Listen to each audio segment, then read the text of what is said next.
नमस्कार दोस्तों, मैं हूं पुष्कर। आज हम जानेंगे भगवान शिव के 5 ऐसे रहस्यमय रूप जिनके बारे में बहुत कम लोग जानते हैं।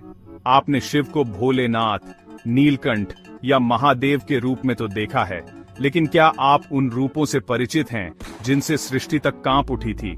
ये रूप सिर्फ कहानियां नहीं बल्कि गहरे ब्रह्मांडीय रहस्य हैं। आज हम धर्म, विज्ञान और रहस्य की उन गहराइयों में उतरेंगे जहां शिव के हर रूप का एक गुप्त अर्थ छुपा है।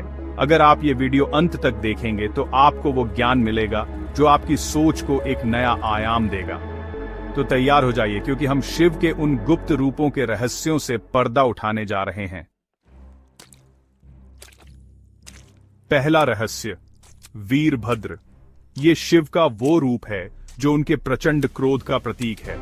जब सृष्टि में अन्याय और अपमान अपनी सीमा पार कर जाए, तब शिव का यह रूप प्रकट होता है, जो केवल विनाश नहीं बल्कि चेतावनी भी है कि संतुलन बनाए रखना कितना आवश्यक है। कहानी शुरू होती है दक्ष प्रजापति के यज्ञ से, जिसमें शिव और सती को जानबूझकर नहीं बुलाया गया। यह आमंत्रण न देना केवल एक पारिवारिक विवाद नहीं था, बल्कि शिव के सम्मान का खुला अपमान था। सती अपने पिता के अपमानजनक व्यवहार से आहत होकर यज्ञ की अग्नि में कूद गईं। उनका यह कदम न केवल एक बेटी का दुख था, बल्कि एक देवी का आत्म बलिदान भी था। जब यह खबर शिव तक पहुंची, तो उनका तीसरा नेत्र खुला और उनके भीतर का शांत सागर प्रलयंकारी तूफान में बदल गया। शिव का यह रूप दर्शाता है कि सबसे शांत व्यक्ति भी अन्याय सहन नहीं करता। शिव ने अपनी जटा से वीरभद्र और महाकाली को उत्पन्न किया। वीरभद्र शिव के क्रोध का साकार रूप। यह शक्ति केवल विनाश के लिए नहीं बल्कि संतुलन स्थापित करने के लिए थी। वीरभद्र ने यज्ञशाला में तबाही मचा दी, देवताओं को परास्त किया और अंत में दक्ष का सिर धड़ाच से अलग कर दिया। यह घटना पूरे ब्रह्मांड के लिए एक चेतावनी बन गई। ये सिर्फ बदला नहीं था, बल्कि अहंकार के विनाश का संदेश था। शिव का क्रोध केवल विनाशकारी नहीं बल्कि शिक्षाप्रद भी है। वीरभद्र का रूप हमें सिखाता है कि अन्याय के विरुद्ध खड़दासा होना जरूरी है, लेकिन शक्ति का संतुलित उपयोग ही धर्म है। हर शक्ति का सही दिशा में उपयोग ही सच्चा धर्म है। शिव के भीतर छुपा वीरभद्र हमें याद दिलाता है कि शांति और क्रांति दोनों का संतुलन जरूरी है। यही संतुलन जीवन को सार्थक बनाता है। क्या आपने कभी सोचा था कि शिव के क्रोध के पीछे इतनी गहरी फिलॉसफी छुपी है? शिव का हर रूप हमें जीवन के गहरे रहस्य सिखाता है, कभी शांति, कभी क्रांति और हमेशा संतुलन। अब बात करते हैं शिव के सबसे रहस्यमयी और भयभीत करने वाले रूप, भैरव की। भैरव का अर्थ है भय का हरण करने वाला, यानी जो डर को दूर करता है। लेकिन उनका स्वरूप खुद इतना रहस्यमयी और भयानक है कि देखने वाले की रूह कांप जाए। भैरव का जन्म ब्रह्मा के अहंकार से जुड़ा है। जब ब्रह्मा और विष्णु में श्रेष्ठता की बहस छिड़ी, तब ब्रह्मा ने शिव का अपमान किया। इसी अपमान और ब्रह्मा के अहंकार को समाप्त करने के लिए शिव के भीतर से भैरव प्रकट हुए, जिनकी ऊर्जा इतनी प्रचंड थी कि सारा ब्रह्मांड कांप उठा।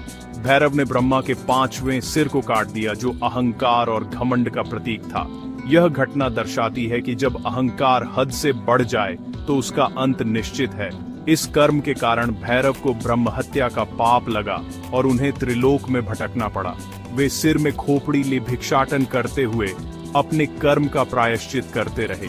भैरव का यह रूप हमें सिखाता है कि अहंकार का अंत निश्चित है, चाहे आप कितने भी शक्तिशाली क्यों न हो। शक्ति और पद भी क्षणिक हैं। श्मशान में निवास करने वाले भैरव हमें याद दिलाते हैं कि जीवन, पद, धन सब नश्वर हैं। श्मशान की राख में सब बराबर हो जाते हैं। असली सत्य मृत्यु है, और जो इसे समझ लेता है वो हर भय से मुक्त हो जाता है। मृत्यु का बोध ही जीवन की सबसे बड़ी शिक्षा है। भैरव की साधना साधक को अपने डर और अहंकार से पार पाने की राह दिखाती है।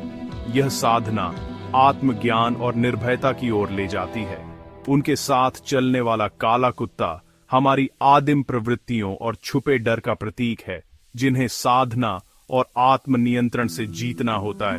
भैरव का रूप डरावना नहीं बल्कि आत्म साक्षात्कार का आईना है। क्या आप इसमें झांकने की हिम्मत रखते हैं? भैरव हमें अपने भीतर के अंधकार को देखने और उसे स्वीकारने की चुनौती देते हैं। अब बात करते हैं शिव के सबसे सुंदर और गहरे रूप अर्धनारीश्वर की। एक शरीर, आधा शिव आधा पार्वती। ये सिर्फ प्रेम की कहानी नहीं, बल्कि ब्रह्मांड का सबसे बड़ा रहस्य है। ब्रह्मा सृष्टि की रचना कर रहे थे, लेकिन सृष्टि आगे नहीं बढ़ रही थी। तब शिव अर्धनारीश्वर रूप में प्रकट हुए। शिव ने समझाया, सृष्टि को पूर्णता के लिए पुरुष और स्त्री दोनों तत्वों का मिलन आवश्यक है। अर्धनारीश्वर का रूप बताता है कि हर पुरुष में स्त्री तत्व और हर स्त्री में पुरुष तत्व होता है। ये सिद्धांत आज के यिन यांग या एनिमा एनिमस से भी पहले हमारे शास्त्रों में था। शिव चेतना है, शक्ति ऊर्जा है, दोनों का संतुलन ही पूर्णता है। सामाजिक स्तर पर भी ये रूप बताता है कि स्त्री और पुरुष बराबर हैं, एक दूसरे के पूरक हैं।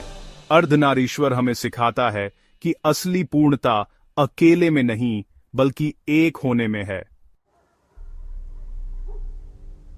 अब बात करते हैं काल भैरव की, शिव का वो रूप जिससे स्वयं काल भी डरता है। काल भैरव का स्वरूप जितना रहस्यमय है, उतना ही गहरा उनका संदेश भी है। वे केवल विनाश के देवता नहीं, बल्कि समय के पार जाने वाले मार्गदर्शक भी हैं। काल भैरव को काशी का कोतवाल कहा जाता है, जहां मृत्यु को मोक्ष माना जाता है। काशी में उनकी उपस्थिति हर जीवन को एक नई दिशा देती है, जहां हर सांस एक आध्यात्मिक यात्रा बन जाती है। काशी में मरने वाले के कर्मों का हिसाब यमराज नहीं, बल्कि काल भैरव रखते हैं। ऐसा माना जाता है कि वे ही आत्मा को अंतिम निर्णय तक पहुंचाते हैं और उसके कर्मों का सच्चा मूल्यांकन करते हैं। काल भैरव समय के चक्र से परे हैं।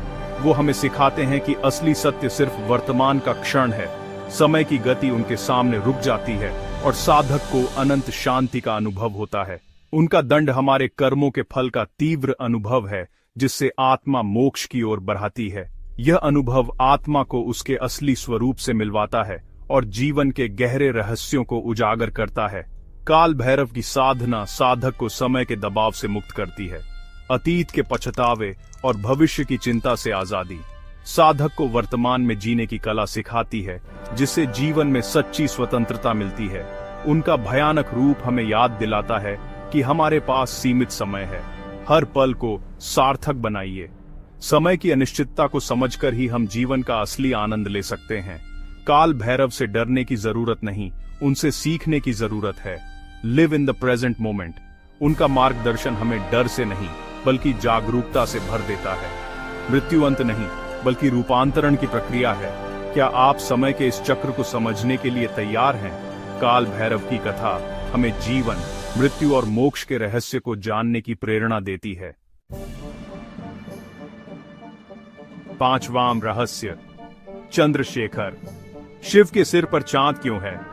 समुद्र मंथन के समय शिव ने विष पिया, जिससे उनके शरीर में भयंकर गर्मी उत्पन्न हुई। चंद्रमा की शीतलता ने विष की गर्मी को शांत किया, इसलिए शिव ने चंद्रमा को अपने सिर पर धारण किया। चंद्रमा मन का प्रतीक है, चंचल, अस्थिर, घटता बढ़ता। शिव का चंद्रशेखर रूप दर्शाता है कि उन्होंने अपने मन पर पूर्ण नियंत्रण पा लिया है। एक योगी के लिए सबसे बड़ी चुनौती अपने मन को साधना है।